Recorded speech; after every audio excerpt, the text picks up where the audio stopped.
lectures on network theory. Today we will consider superposition theorem. Okay.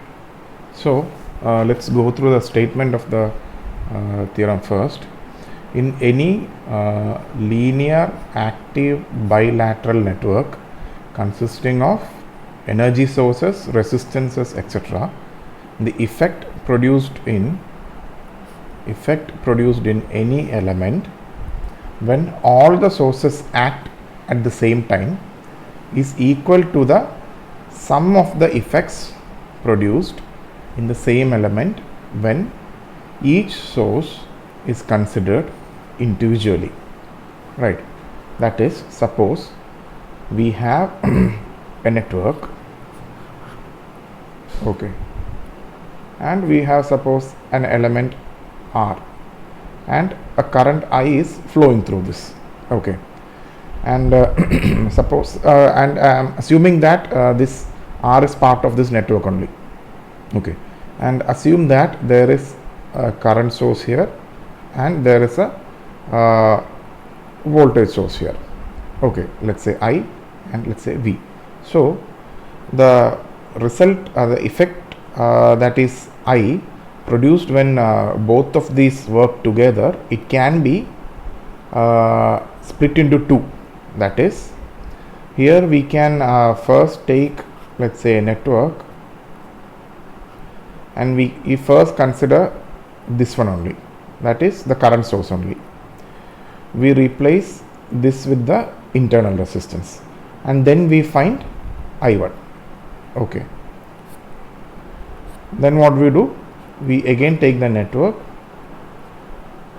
we replace this I with it I with its equivalent resistance, and we find the effect of V individually, that is, let's say, I2.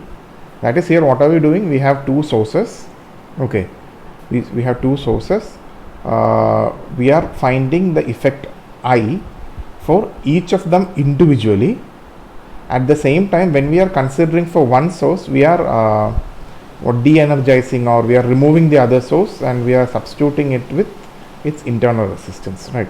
So here, because it's an ideal voltage source, the internal resistance is a short circuit, and because this is an ideal current source, the internal resistance is an open circuit, okay. And we are finding the individual responses I1 and I2, and finally I equal to I1 plus I2. This is the basic idea regarding superposition theorem. So each of this is called as a sub-circuit of the main network or circuit, okay. So if you have n sources, independent sources, you will have n independent sub-circuits. So let's see some properties or some points to remember regarding when you are applying this theorem. So the first thing is, like I said, number of sub-circuits to be solved while applying superposition theorem is equal to number of independent sources. It is pretty straightforward, okay. Power cannot be directly found using superposition theorem because it is a non-linear parameter. In using a superposition theorem, you can find V, you can find I, okay. These are the two parameters you can directly find from superposition theorem.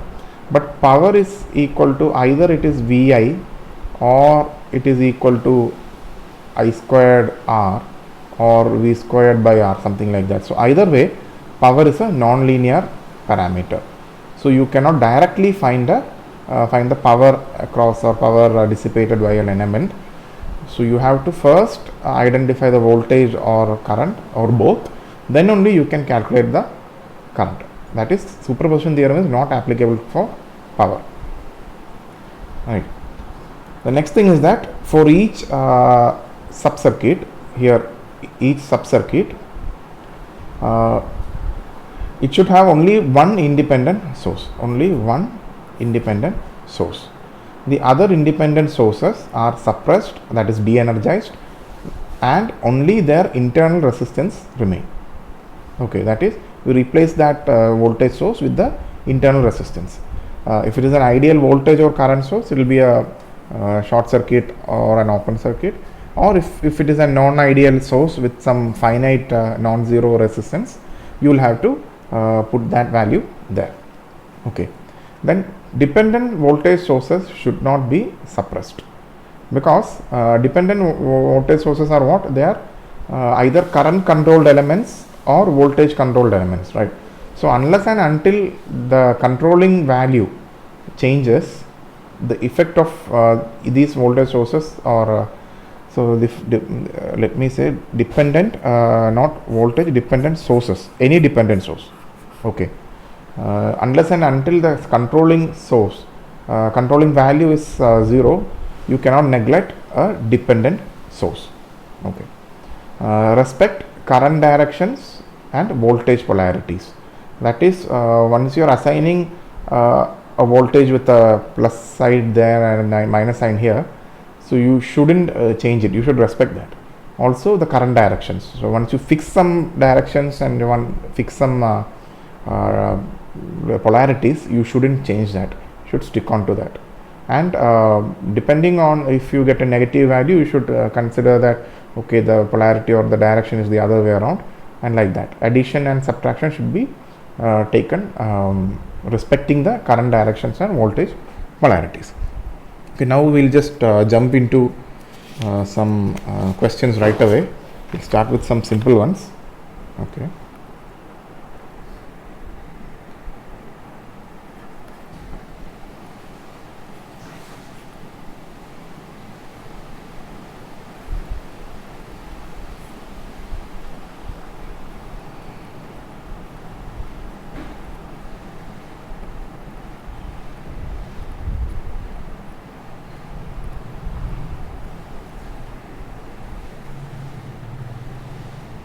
Okay, so the question is find I using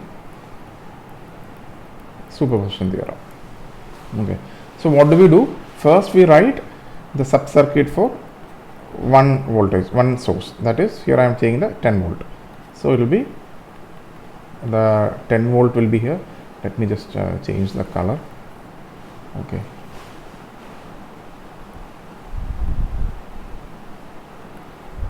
so we have 10 volt here, 1 ohm. Resistance will be there, none of the resistance will go anywhere. Okay, we have our I 2 ohm, we have our 3 ohm resistance, and what will we do here? We are de-energizing the source, that is it won't have any effect here, and we replace it with the internal resistance. Since it is an ideal current source, internal resistance is infinity, it is an open source.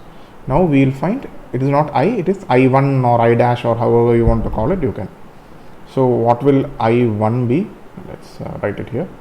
What will I1 be? I1 will be 10 by 3 right, it will be 10 by 3 ampere. Okay, now I am doing this for the 2 ampere source. So what will happen? Here we have our 2 ampere source, we have our 3 ohm resistance, again our 2 ohm resistance, and our effect I, again I'm calling it I2 here. Okay, and here what will happen?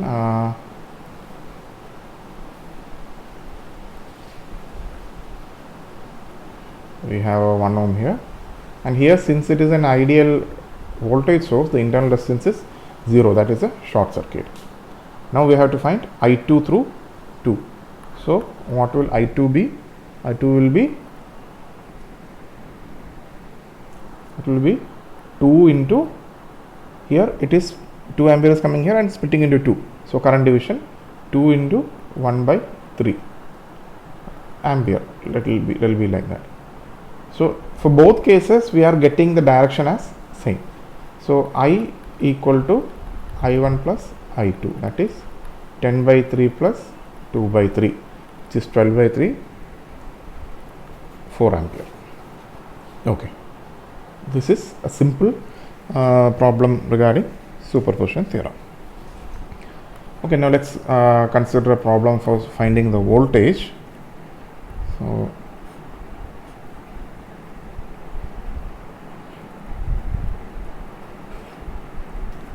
we have our voltage source here, we have a current source here,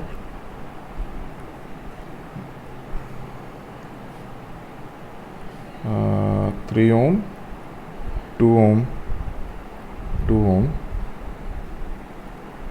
V 1 ohm, 10 volt and 5 ampere. The question is obviously find V, okay, using superposition theorem.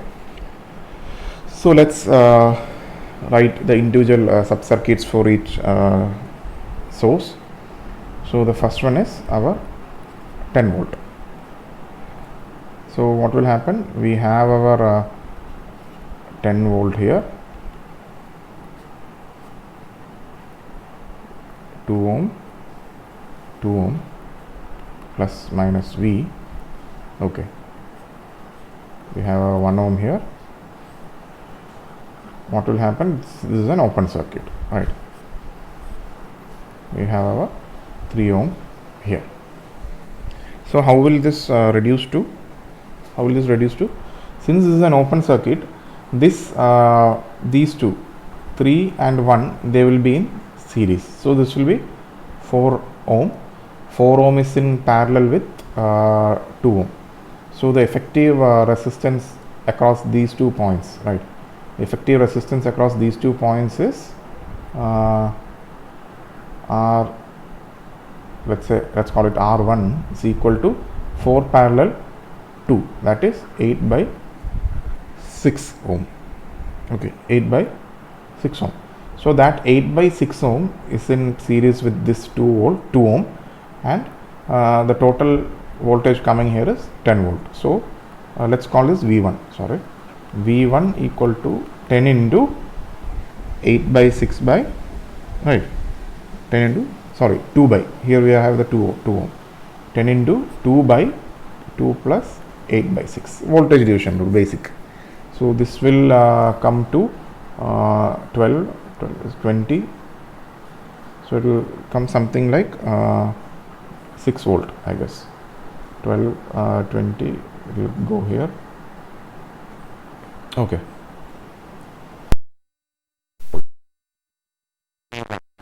how do we find our V2? By using finding the sub circuit for the 5 ampere. So again I am redrawing.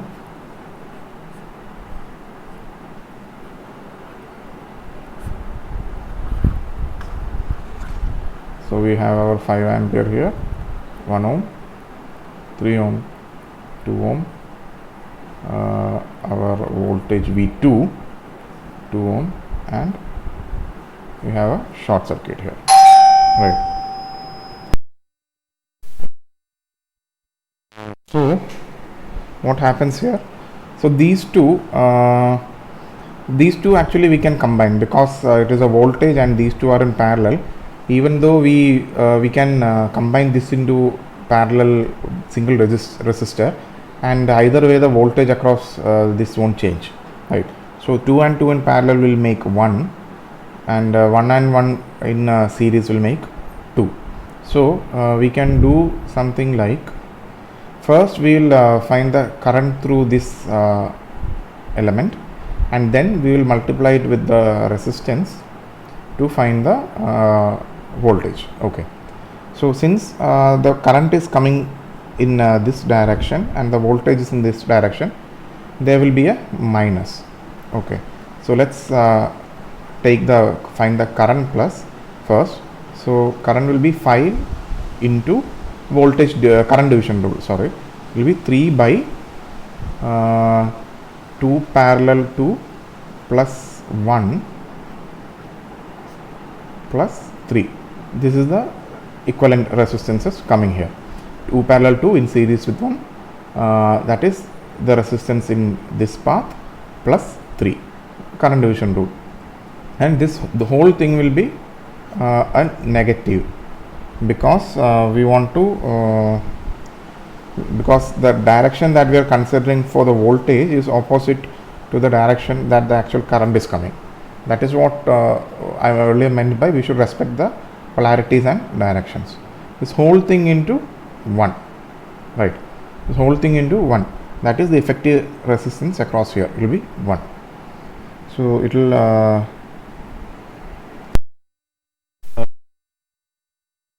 2 plus 3 5, 3 by 5 into 5, it will be minus 3 volt. So what happens, V is equal to V1 plus V2, which is equal to 6 plus minus 3 equal to 3 volt. Simple. I might have directly taken some series and parallels here. I am assuming that you are already familiar with those things. Okay, you can write intermediate steps for that also, no problem there. Okay, the problem which has a dependent source in it.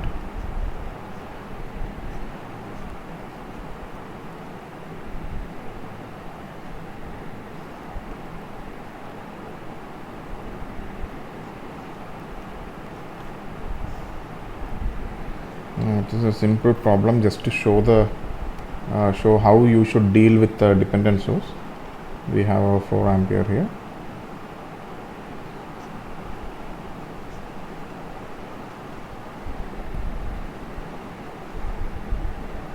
And 20 volt. So the question is find Vx. What is Vx? Okay. So now let's dive in right away. I am considering the 20 volt source. Okay, so we have our 20 volt source, resistance is same, and do not suppress the dependent source. So this is 4 Vx, 5 ohm, and when we are coming here, this is an open source, open circuit. And what we want to Vx is this one. I am calling it Vx1, so we will have to change to Vx1 because this is the dependent value. Okay, so what I am doing is we have to write the loop equations, or we can directly write Vx equal to something. Since this whole thing is an open circuit and no current is flowing, we need not consider 5 ohm. So Vx1 is equal to 20 minus 4 Vx1. Okay, implies Vx1 is equal to, so this will go here, 20 by 5 will be 4 volt. Okay, now let's consider the other source, which is the 4 ampere. Again, can we write this? No, we write like short circuit. Again, do not suppress the dependent source. Vx2 5 ohm. We have our 4 ampere here, right, and our Vx2 here. Okay, so again we can write the equation here. So Vx2 will be, because the current is flowing like this, the voltage polarity will be like this, right? So it will be 4 into 5 minus 4 Vx2. Okay, considering the polarities, implies Vx2 is again 4 volt. What does it mean? Vx equal to Vx1 plus Vx2 is equal to 8 volt. So this is how you deal with what do you say, when you problem where there is a dependent source. You suppress the other sources, but you always take into account the effect of the dependent source. So that is with source transformation, superposition theorem. These are the basics of superposition theorem. More complex questions will be given in the classroom. Thank you.